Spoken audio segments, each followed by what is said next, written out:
Hi, my name is Bonnie Barker. I'm with BonnieBayCrochet.com, and I'm here today to introduce you to reading crochet patterns. This is so fundamental if you want to grow in your crochet knowledge and skills and so forth.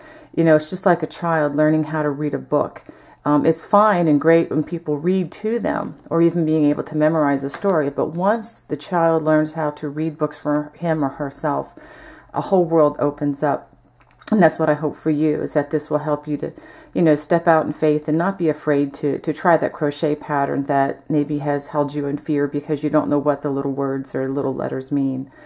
To begin with, this first part is just going to talk about acronyms and try to explain to you what they mean.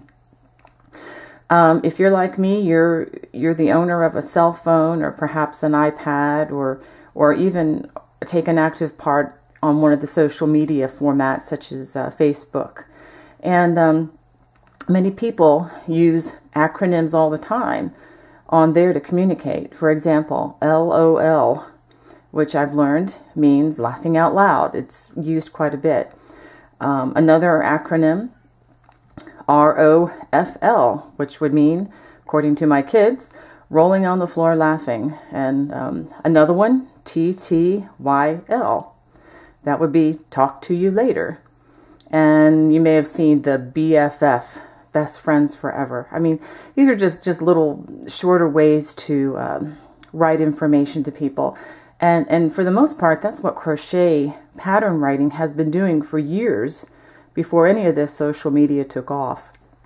For example, the letters CH simply stand for chain. And oftentimes when you see CH, you'll see it followed by a number, which means you chain that many times. Another acronym you need to know to get started is SC. And no, this does not stand for the wonderful state of South Carolina. It stands for single crochet. Another acronym just like it, DC, which means double crochet. Another common stitch that's used is a treble crochet, or some people say triple crochet. That is abbreviated with a TR. Another commonly used stitch would be a slip stitch, and that is abbreviated in a couple of different ways. I've seen two commonly in publication today. One would be SL space ST. And some people, to make it easier on the crocheters, will just write out the word slip, S-L-I-P, space, and then S-T. And if you haven't figured it out yet, S-T stands for stitch. Another common abbreviation would be for the word skip, and that would be simply S-K. Another would be TCH. Now this one is a little newer. I've been crocheting for over 40 years, and when I first ran across this, I was a little stumped on it. I even had to ask my daughter, and she was stumped too. And turns out TCH, when you think about it, stands for turning chain. I still like to have that word turning written out for whatever reason, but in case you do see the TCH, don't let it stump you like it stumped me. That's just turning chain.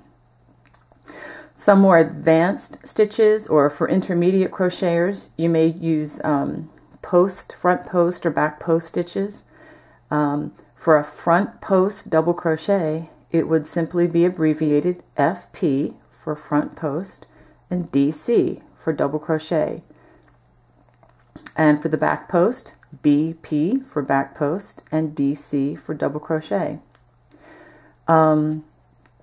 Two others I'm going to give you right now, and before we end this section and go on to part 2. One would be using capital letters RS, which stands for right side. Sometimes when you work on a project, you're going to have a right side and a wrong side.